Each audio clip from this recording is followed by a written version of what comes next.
ఆగండి, కొంచెం నా బాధ విని వెళ్ళండి.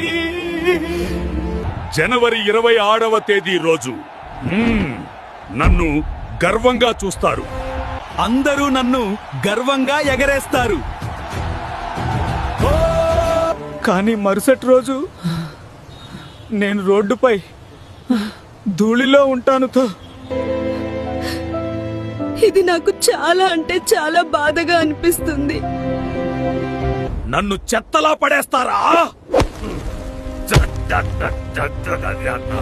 నేను భారతదేశ గౌరవం, గర్వం, శోభ.